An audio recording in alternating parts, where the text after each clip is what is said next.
Welcome back to the deep dive.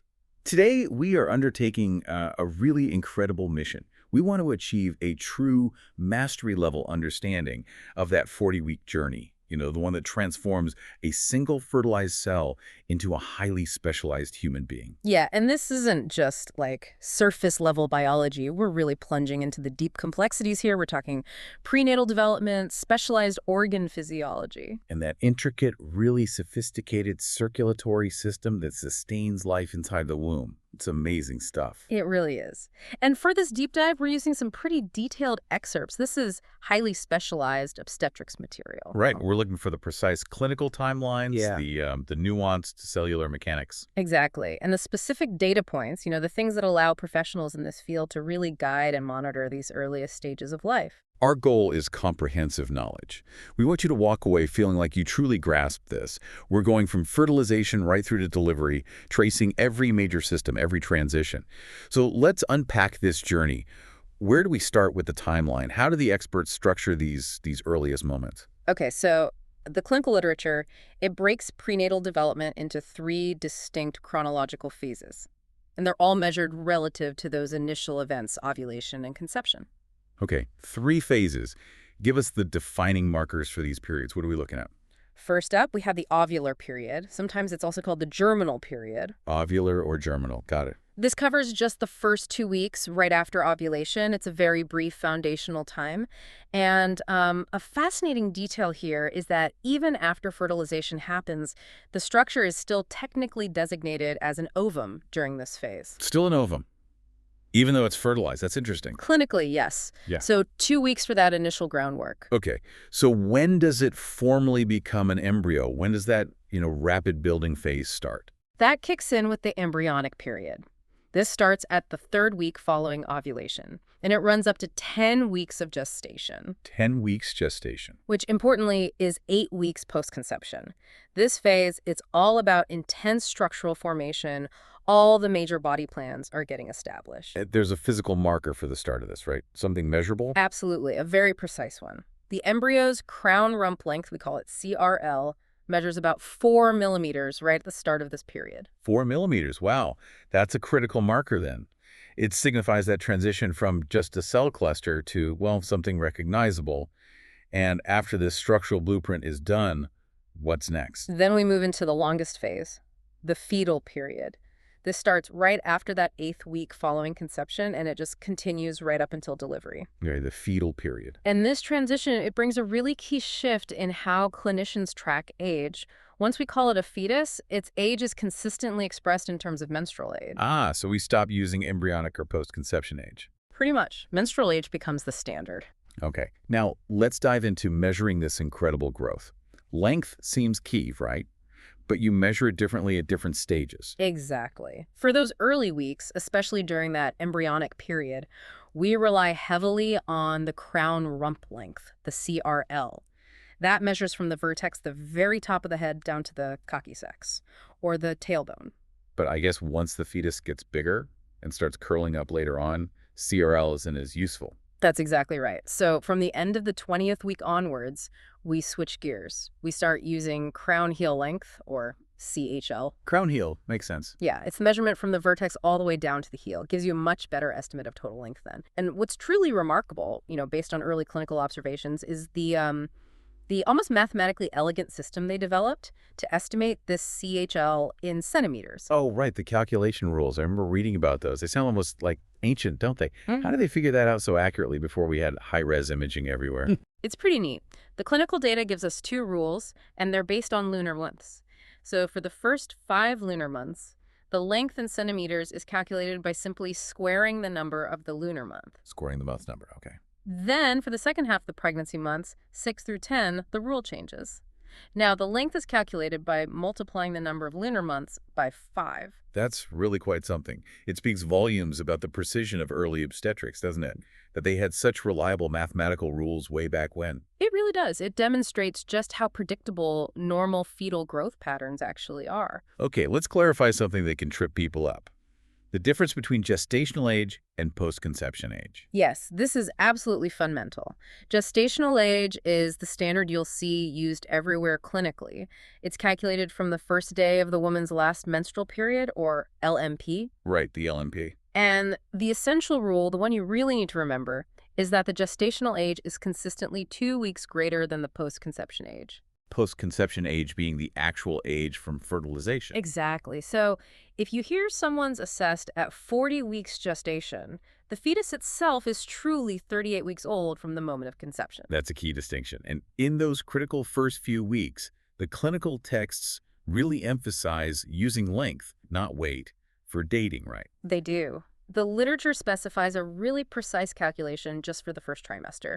You take the crown-rump length in millimeters, you add 6.5, and that gives you the corresponding gestational age in weeks. CRL in millimeter plus 6.5 equals weeks. That's the one. And relying on that exact physical measurement really highlights how important it is for the fetus to hit those size milestones right on schedule. Okay, moving beyond just the timeline. Let's look at the actual mechanism of growth. How does it happen at the cellular level? What's the progression? Right, so normal fetal growth, you can think of it like a 3-act play at the cellular level. Act 1 is purely cellular hyperplasia. Hyperplasia just making more cells. Exactly. A rapid increase in the number of cells. Then, Act 2, we see a transition. Now it's simultaneous hyperplasia and hypertrophy. So still making more cells, but the existing ones are getting bigger too. Precisely. Increase in cell number and cell size. And finally, the third stage is defined by hypertrophy alone. Growth now is achieved mainly by the existing cells just getting larger. That makes a lot of sense, actually. You build the framework with hyperplasia, then you bulk up the structure with hypertrophy. And the clinical info also mentions that overall, fetal growth stays pretty linear, like clockwork, right up until about the 37th week. Yeah, it's remarkably consistent, but, and this is a big but, what controls this clock, what drives the growth, that shifts dramatically about halfway through the pregnancy. Okay, how so? In the first half of pregnancy, the growth is driven primarily by genetic factors. The clinical texts are very specific here, citing imprinted genes. Imprinted genes, those are the ones inherited specifically from the mother or the father, right? That's them. Those maternally or paternally acquired alleles are seen as the essential drivers during this initial period of just multiplying cells. So genetics sets the early potential, the blueprint. But then as we move into the second half, you're saying the environment takes over. Absolutely. In the second half of pregnancy, growth control shifts. Now it's primarily dictated by environmental factors. We're talking nutrient supply, how well the placenta is working, the mother's overall physiological health. Which explains why maternal nutrition becomes so incredibly critical later on. Exactly. And let's talk about the hormonal environment too, because this is where fetal growth is radically different from growth after birth. Yeah, that's a really important point for getting that mastery level understanding. It's a crucial distinction. Fetal growth is predominantly controlled by something called insulin-like growth factor 1, IGF-1, along with insulin itself, and other sort of generalized growth factors. IGF-1 and insulin. The data is really clear on this. Growth hormone, which is the absolute powerhouse for growth after birth, it's simply not the primary driver of acceleration in utero. The system is completely customized for the prenatal phase. That's a fantastic aha moment for anyone listening. Growth hormone is for later.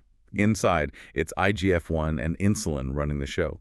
Now, beyond these internal controls, the clinical data points to specific non-genetic factors that reliably influence the outcome, especially fetal weight. Yeah, we see several well-established correlations documented in the literature. Race seems to be a factor. The data suggests European babies are generally observed to be heavier than Indian babies, for example. Okay. Sex also matters. Male babies typically weigh a bit more than female babies. And then there's parental height and weight, which correlate directly. Taller, heavier mothers generally deliver heavier babies. It also looks like the number of previous pregnancies has an effect. It does seem to. Birth order shows a pattern where the weight tends to rise a bit from the first to the second pregnancy. And maybe most revealing of that environmental impact we talked about, socioeconomic factors play a demonstrable role. Heavier babies are more often observed in social classes 1 and 2. Right. So all these things feed into the variability we see. Exactly. And speaking of variability, the clinical data does give us a useful benchmark for the average fetal weight in India. What's the range there? The average fetal weight at term in India is reported to range between about 2.5 and 3.5 kilograms. So that gives you a baseline to sort of understand the spectrum of healthy weight that's influenced by all these physiological and environmental factors. Okay, 2.5 to 3.5 kilograms. Good benchmark. Now, let's get into the really vital processes. How does this growing fetus actually get energy? How does it manage oxygen? How does it defend itself? Let's kick off with nutrition, which, again, seems to follow a 3-stage model after fertilization. Right. Stage 1, the very first stage, is absorption. During that initial phase, before it even implants, the nutrition is mainly stored internally, right there in the cell's cytoplasm. It's in a substance called deutoplasm. Deutoplasm, like a little packed lunch. Kind of. And it's supplemented only by tiny amounts of external nutrients that just diffuse in from the tubal and uterine secretions. It's basically living off its own reserves at first. Okay.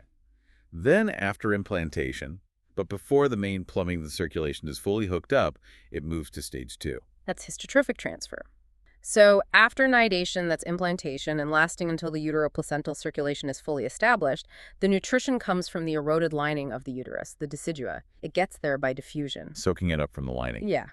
And a bit later, it starts feeding directly from pools of stagnant maternal blood within these specialized areas called trophoblastic lacunae. Trophoblastic lacunae. Okay.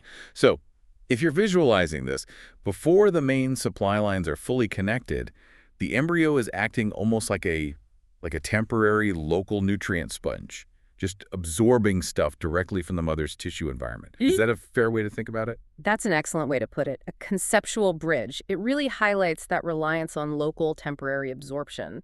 Then around the 3rd week onwards, the full infrastructure is ready.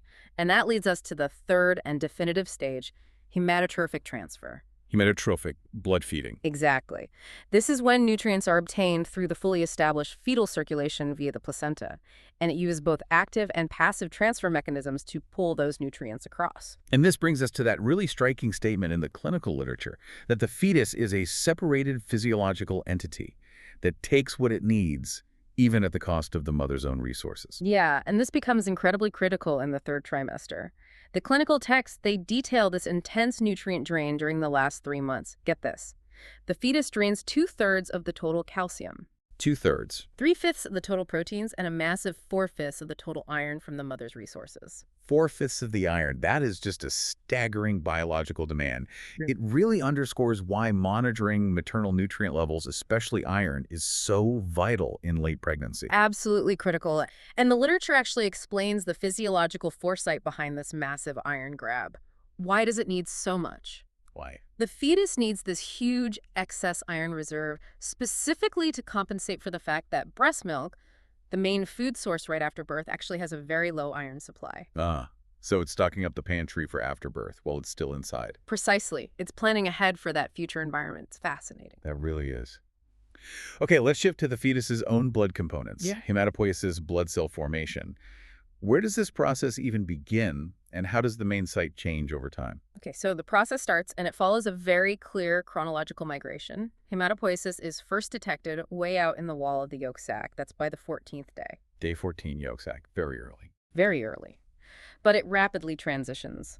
By the 10th week, the liver takes over. The liver becomes the definitive major site for blood cell production then. And I think I read that the liver's role here explains a visible feature in early development. You're right. The clinical texts explain that the early fetal liver is noticeably greatly enlarged. And this enlargement is specifically because it's acting as the primary red blood cell factory at this stage. The liver is huge because it's making blood. Makes sense. Then, gradually, red cell production starts extending to the spleen and the bone marrow. But finally, near term, the bone marrow takes over completely and becomes the definitive major site of blood cell production heading towards birth. And the type of red cell production changes too, doesn't it? Correct. The early phase of erythropoiesis red cell making is termed megaloblastic. That means the cells are larger, maybe a bit immature. Megaloblastic. Big cells. Right. But as the fetus matures, the production shifts and it becomes normoblastic near term.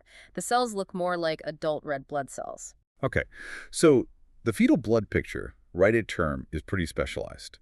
Let's look at the numbers. What defines its density? Right. At term, the blood is incredibly rich. You're looking at 5 to 6 million red blood cells per cubic millimeter. 5 to 6 million. That's high. Very high. Yeah. The hemoglobin concentration is also high, ranging from 16.5 to 18.5 grams per cent. Clinicians also look for about 5% reticulocytes. Those are young red blood cells, and maybe up to 10% erythroblasts, which are even earlier precursors. Wow. That is a seriously dense blood composition. Yeah. That's clearly built for maximum oxygen carrying capacity, especially in what must be a lower oxygen environment, right? Precisely. And the absolute key to that capacity is fetal hemoglobin, or HbF. Your fetal hemoglobin has a different molecular composition. It's made of alpha-2 and gamma-2 protein chains. And this type dominates the entire first half of gestation. Now, the adult type, which is alpha-2 and beta-2 chains, that starts to appear around 24 weeks. But even right at term, somewhere between 75 and 80% of the total hemoglobin is still the fetal type, HbF. 75 to 80% still HbF at term. Oh, wow. And I recall the data mentioning even earlier sort of temporary hemoglobins. Yes, good point. There are these early transitional forms present really briefly between about 5 and 8 weeks. You have hemoglobin Gower 1, which uses Y's and epsilon chains, then hemoglobin Gower 2 with alpha and epsilon chains, and also hemoglobin Portland, which has ECA and gamma chains. Gower 1, Gower 2, Portland. Right. Think of them as the first responders. They're sustaining the very earliest oxygen needs before the main HbF system is fully up and running. Okay. Now, functionally, what's the big advantage of HbF over the adult version? And what's the exact mechanism that gives it this edge? Why is it better for the fetus? The central advantage, the key thing, is its significantly greater affinity for oxygen. It grabs onto oxygen much more tightly. Higher affinity. Okay, how? The mechanism involves a molecule called 2,3-diphosphoglycerate, or 2,3-DPG. Adult hemoglobin binds quite strongly to 2,3-DPG, and this binding actually encourages the release of oxygen into the tissues. Right. Fetal hemoglobin HbF, however, has a much lower binding capability for this 2,3-DPG. Ah, so less binding of that 2,3-DPG molecule means the HbF holds on to oxygen more tightly. It acts like an ultimate oxygen scavenger, pulling oxygen away from the mother's blood even when oxygen levels aren't super high. That's the perfect way to phrase it, an oxygen scavenger. It maximizes oxygen saturation despite the lower environmental pressures inside. You know, the fetal environment, it's technically aerobic, but the arterial blood partial pressure of oxygen, the PO2 and 2, it's comparatively low. We're talking only 25 to 35 millimeters of mercury. 25 to 35, that's quite low compared to outside. It is, but crucially, the clinical texts confirm there's no metabolic acidosis in a healthy fetus. The system works efficiently even at that lower pressure. Amazing. Any other essential blood metrics we should know? Well, the total fetal-placental blood volume, that's the blood in the fetus and the placenta combined, is estimated at a pretty generous 125 milliliters per kilogram of body weight. 125 milliliters per kilogram. And the Rh factor, you know, the positive-negative blood type antigen, that can be demonstrated incredibly early as 38 days post-conception. Day 38. Wow. Yeah. It's also noted that fetal red blood cells have a shorter lifespan than adult ones. About 80 days, which is roughly 2/3 of the adult span. Shorter lifespan. Okay. And again, that resource hoarding principle seems to apply here too.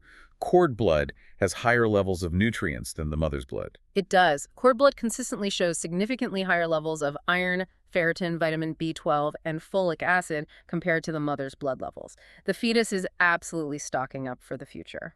It really is like a self-sufficient entity, just optimizing its reserves. Okay, let's pivot to fetal defense and immunity.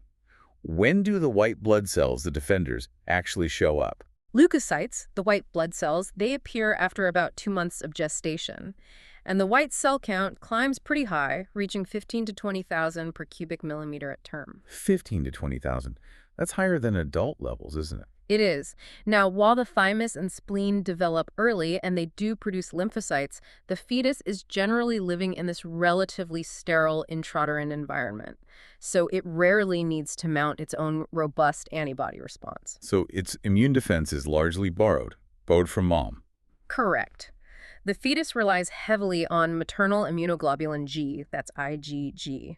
This is the only type of antibody that significantly crosses the placenta. It starts crossing around the 12th week, and the amount increases throughout gestation, providing really critical passive immunity. Passive immunity via IgG. Exactly. And in fact, right at term, the fetal IgG level is typically about 10% higher than the mother's own level. Higher than the mother's. Okay. But there's one immunoglobulin that is primarily fetal in origin, and its presence is a really key clinical sign, right? That's immunoglobulin M, or IgM.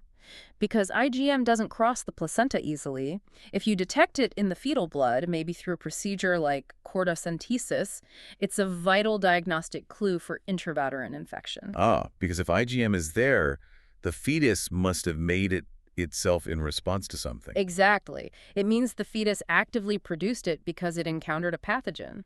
In contrast, immunoglobulin A, IgA, that's not produced until after birth, usually in response to antigens encountered in the gut. IgG from mom, IgM signals fetal response, IgA comes later. Got it.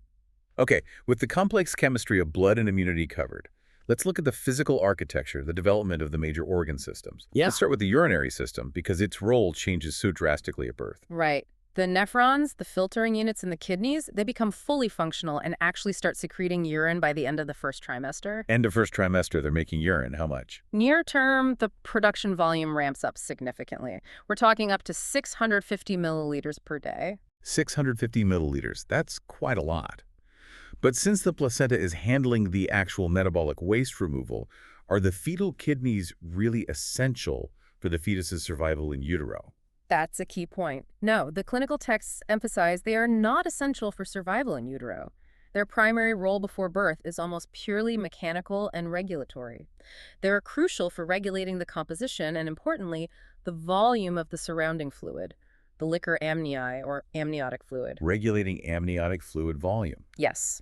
And this is why a clinical finding of oligohydramnios that's abnormally low amniotic fluid might immediately make clinicians suspect an underlying kidney issue like renal hypoplasia, underdeveloped kidneys, or some kind of obstructive uropathy, a blockage. Okay, that connection is clear. Let's move to skin development and those characteristic prenatal features we sometimes hear about. Sure. You have lanugo. That's the very fine, downy, often colorless hair that appears around the 16th week. It usually disappears almost completely near term, though sometimes premature babies are born still covered in it. Lanugo. And the white creamy stuff. That's the vernix caseosa. This substance starts appearing around the 20th week, which is when the sebaceous glands, oil glands, develop. Sweat glands actually come along later. Vernix is basically a mix of that sebaceous gland secretion and exfoliated shed epidermal cells that smears onto the skin. It's thought to offer some protection. Vernix, okay. Yeah. And there's a very specific detail about the epidermis, the outer skin layer, before the 20th week that affects fluid movement. Yes, that's a great point to bring up. The horny layer of the epidermis, that's the tough outermost protective layer we have, is actually absent before the 20th week. Absent before 20 weeks. Why is that significant? Its absence is significant because it favors transitation. That means the easier passage of fluid out from the fetal capillaries, through the immature skin, and directly into the liquor amnii. So again, it underscores this interplay between how mature the skin is and the dynamics of the amniotic fluid. Interesting. Fluid can move more easily through the skin early on. Okay, now to the gastrointestinal tract. When does it start sort of exercising its functions, swallowing, moving things along? The fetus actually starts swallowing amniotic fluid quite early, around 10 to 12 weeks. And we know intestinal peristalsis, those muscle contractions that move things through the gut, is happening because of the presence of meconium. Meconium, the first stool. Exactly. Meconium first appears around the 20th week. And by the time the baby reaches term, it's uniformly distributed throughout the entire gut, right down to the rectum. And what's actually in meconium, besides the swallowed amniotic fluid? It's chiefly composed of waste products from hepatic secretion stuff from the liver. It also contains that lanugo hair and epithelial cells that were swallowed with the liquor amnii, plus mucus, bits of shed intestinal lining, and digestive juices. And the color, that distinctive dark color. That classic greenish-black color is due specifically to bile pigments, most notably a pigment called biliverdin. Biliverdin. Okay. Now, the presence of meconium in the amniotic fluid before birth is a known sign of potential distress. What's the physiological trigger for that, according to the sources? It's directly tied to oxygen deprivation, or hypoxia. In cases of intraperineal hypoxia, hypoxia affecting the gut area, the body triggers a vagal nerve stimulation. This vagal stimulation causes the anal sphincter muscle to relax. Hypoxia causes vagal stimulation, which relaxes the sphincter. Right, and that relaxation allows the meconium to be passed out of the rectum and into the liquor amni. It provides a critical, sometimes visual indicator for clinicians that the fetus might be under stress. The clear warning sign. Okay, let's talk about the respiratory system. This system has perhaps the most dramatic transition to make at birth from fluid-filled to air-breathing instantly. And the absolute key here is surfactant, right? Absolutely. Surfactant is everything for that first breath. Structurally, the lungs are pretty solid in the early months. The alveoli, the tiny air sacs, they begin to expand and get lined by this cuboidal epithelium around the 28th week. That's when they establish really intimate contact with the surrounding capillaries. But the structure isn't enough. They need that chemical help. Exactly. The actual key to successful breathing is the detergent-like substance, surfactant, and it starts to appear around the 24th week. 24th week? What's its molecular makeup? And which cells produce it? Surfactant is a complex mix, mainly phospholipids. The two most important ones are phosphatidylcholine, which is also known as lecithin, and phosphatidylglycerol. Lecithin and phosphatidylglycerol. Yep, and it's manufactured and secreted by specialized cells in the lungs called type 2 alveolar cells. Type 2 alveolar cells make surfactant, and its function is genuinely life-saving at birth. It is absolutely necessary, not just for the first breath, but for all subsequent breaths. Its job is to dramatically lower the surface tension of the fluid that lines the inside of the lungs. Lowering surface tension, why is that so important? Well, think about tiny wet balloons. If the surface tension of the liquid inside remained high, those small alveoli would just collapse and stick shut every single time the baby exhaled. Surfactant prevents that. It allows them to remain open and inflate easily with each breath, starting right at birth. So how do clinicians know if the lungs are mature enough, if there's enough surfactant? They can test the amniotic fluid for a specific ratio. They look for the lecithin sphingomyelin ratio, or LS ratio. A ratio of 2 to 1 or greater signifies full fetal lung maturity. That's considered the gold standard. LS ratio of 2.1, that's the magic number. And what naturally triggers the fetus to ramp up production of this crucial stuff? The main natural trigger is fetal cortisol. The fetus's own stress hormone system helps mature the lungs.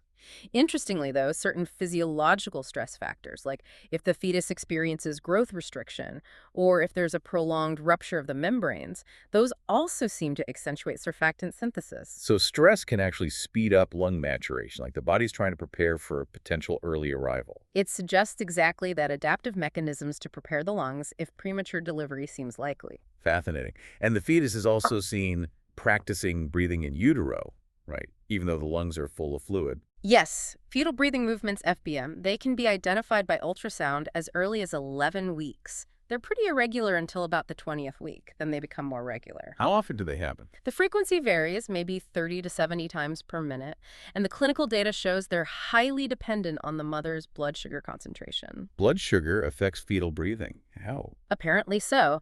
Hypoxia, low oxygen, and maternal cigarette smoking are known to reduce FBM, but maternal hyperglycemia, high blood sugar, actually increases it. And all this is happening while the tracheobronchial tree is completely filled with liquor amni. Practicing in fluid. Amazing. Yeah. Okay, let's turn to fetal endocrinology, the hormone systems.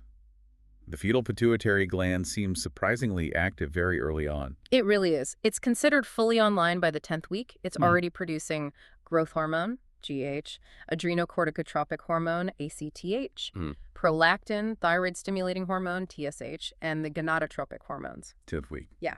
And vasopressor and oxytocic activity, those are associated with the posterior pituitary that can be demonstrated by 12 weeks.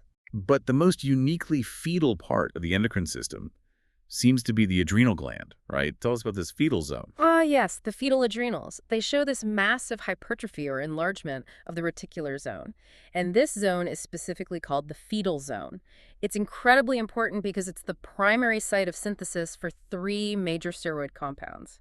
The estriol precursor. Estriol precursor, vital for the placenta and pregnancy maintenance. Exactly. Also cortisol, the stress hormone, and dehydroepiandrosterone, or DHEA. And the absence of this crucial fetal zone is linked to a really devastating condition. It is, unfortunately. The clinical literature notes that this fetal zone is characteristically absent in cases of anencephaly, a severe neural tube defect, While the inner part of the adrenal, the medulla, produces small amounts of catecholamines like adrenaline, it's really the cortex, specifically this fetal zone, that's the powerhouse for steroid precursors, vital for both the fetus and the whole maternal system. A unique, temporary, but vital structure. What about other glands? They're maturing too.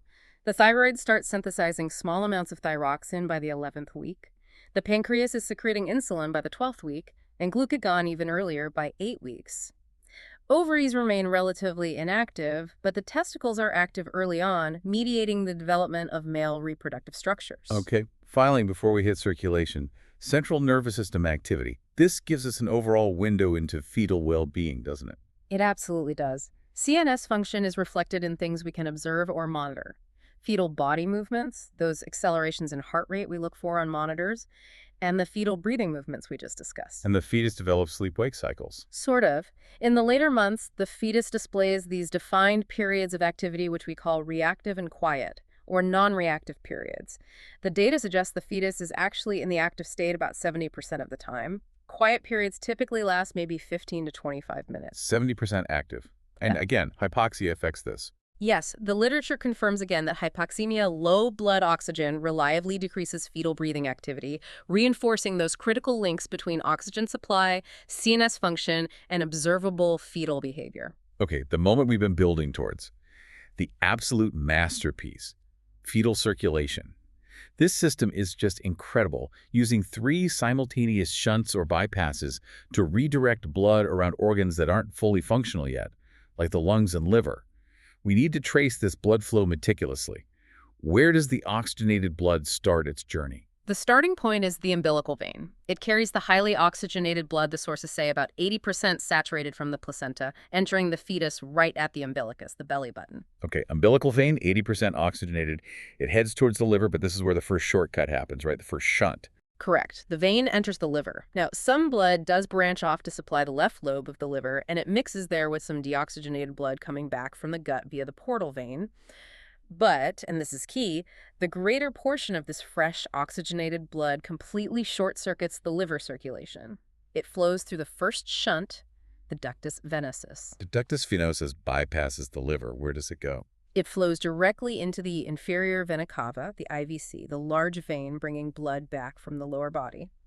The oxygen content is only slightly reduced here, maybe drops to around 75%, but it's still very highly oxygenated blood joining the IVC stream. Okay, so this highly oxygenated blood from the ductus venosus mixes with the deoxygenated blood returning from the lower body in the IVC and then enters the right atrium. But remarkably, the blood coming down from the head and arms via the superior vena cava, SVC, which is very deoxygenated, doesn't fully mix with this oxygen-rich IVC blood in the right atrium. How does the heart keep them separated? This is the truly elegant part of the whole system. It's guided by specific anatomical structures within the right atrium. There's the valve of the IVC and a little ridge called the crista dividends. These structures act like traffic directors. They preferentially guide that well-oxygenated blood coming up from the IVC straight across the atrium and through the second shunt the foramen oval. The foramen oval between the atria, so the best blood gets shunted directly from the right atrium to the left atrium. Precisely. This prioritization is absolutely key, and it's the complete reverse of how blood flows after birth. This high oxygen blood is intentionally routed to the left side of the heart. Why is that specific route so critical? Where does that blood go next? Once it's in the left atrium, it mixes with only a tiny amount of deoxygenated blood returning from the fetal lungs, which aren't doing much gas exchange yet. This highly oxygenated mixture then flows into the left ventricle and gets pumped out into the ascending aorta and the aortic arch. Ah, so it supplies the most critical areas first. Exactly. This highest priority blood supply goes straight to the heart muscle itself via the coronary arteries, the head, the neck, the brain, and the arms. It feeds the structures with the highest metabolic demands and the most critical developmental needs first. Absolutely ingenious. So what happens to the less oxygenated blood? Right. The stuff that came down the SVC from the upper body and maybe some from the lower IVC that didn't make it across the foramen ovale. Okay, so that lower oxygen blood takes the normal path within the right side. It passes through the tricuspid valve into the right ventricle. The right ventricle then contracts and pumps this blood out into the pulmonary trunk, heading towards the lungs. But the lungs aren't working yet, and they have extremely high resistance because they're filled with fluid. So most of that blood doesn't actually go to the lungs, does it? This is where the third shunt comes in. Exactly.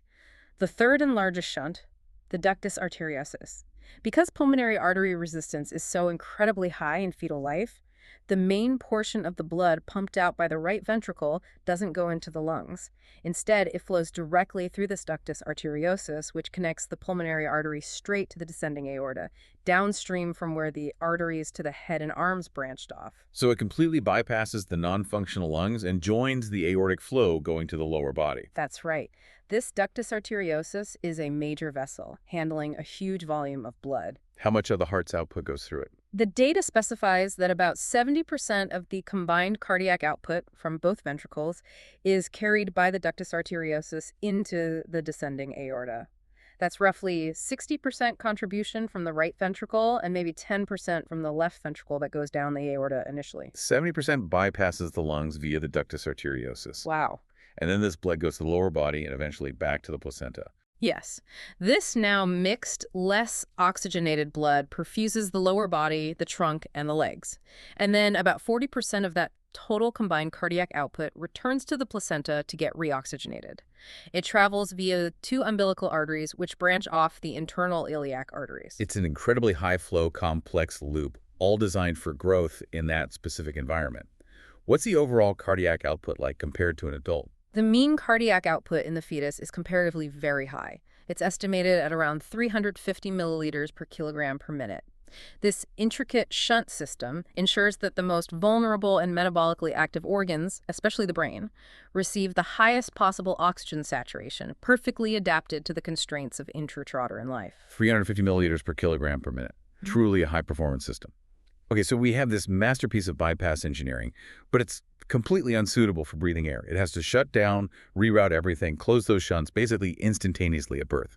What are the two big triggers that kick off this profound hemodynamic transition? The whole cascade is initiated by two immediate, simultaneous events right at birth. First, the cessation of placental blood flow, which usually happens when the umbilical cord is clamped. And second, the initiation of respiration. The baby takes its first breath. Cord clamp, first breath. Those two actions radically flip the pressure gradients everywhere. Instantly and dramatically, they reverse the pressure relationships between the systemic and pulmonary circulations and between the right and left sides of the heart, triggering the closure of the shunts. Okay, let's trace the sequence. There are 4 key closures that need to happen. Let's start with the vessels that went to and from the placenta, the umbilical arteries and vein. Right. First, the closure of the umbilical arteries. Their functional closure, meaning they constrict and stop blood flow, is almost instantaneous. This is vital to prevent the baby from bleeding out into the placenta. Instant functional closure. But the anatomical change takes longer. Yes, the actual anatomical obliteration, where they turn into fibrous cords, takes maybe 2 to 3 months. And what do those arteries become eventually in the adult body? What are their remnants? The distal parts, further out, they form the lateral umbilical ligaments. You can find these on the inner surface of the anterior abdominal wall. But the proximal parts, closer to where they branched off, they actually remain open and functional.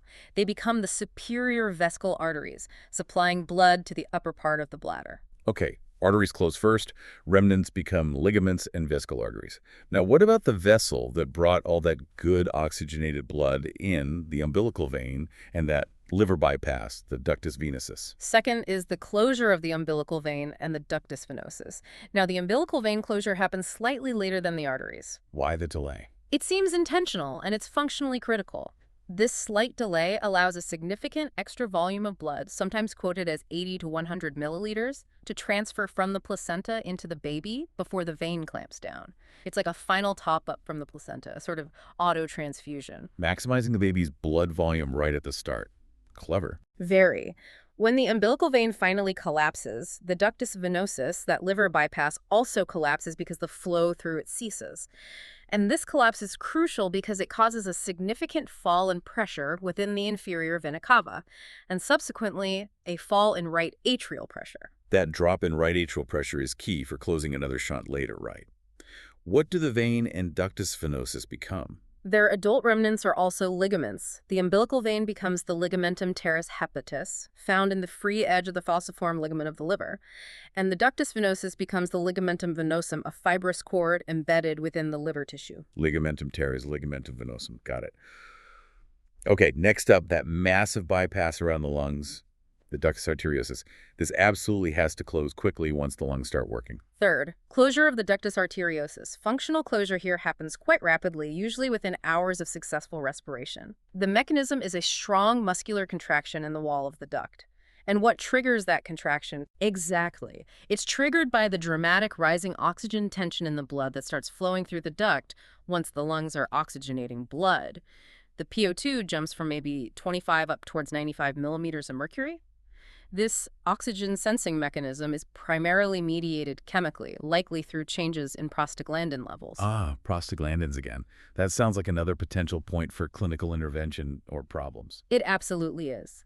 The clinical texts specifically warn that certain drugs, prostaglandin antagonists or inhibitors, if given to the mother late in pregnancy, can potentially cause the ductus arteriosus to close prematurely in utero, which can be dangerous. It highlights how finely tuned this chemical control is. Good warning. How long for anatomical closure? And the remnant? Anatomical obliteration usually takes 1 to 3 months, and the fibrous remnant left behind is called the ligamentum arteriosum, connecting the pulmonary artery to the aorta. Ligamentum arteriosum. Okay, one shunt left. The hole between the atria of the foramen ovale. This closure seems purely driven by the pressure changes caused by the other events. 4. Closure of the foramen oval. You're exactly right. It's all about the pressure reversal. When the baby takes that first breath and the lungs inflate, pulmonary vascular resistance plummets dramatically.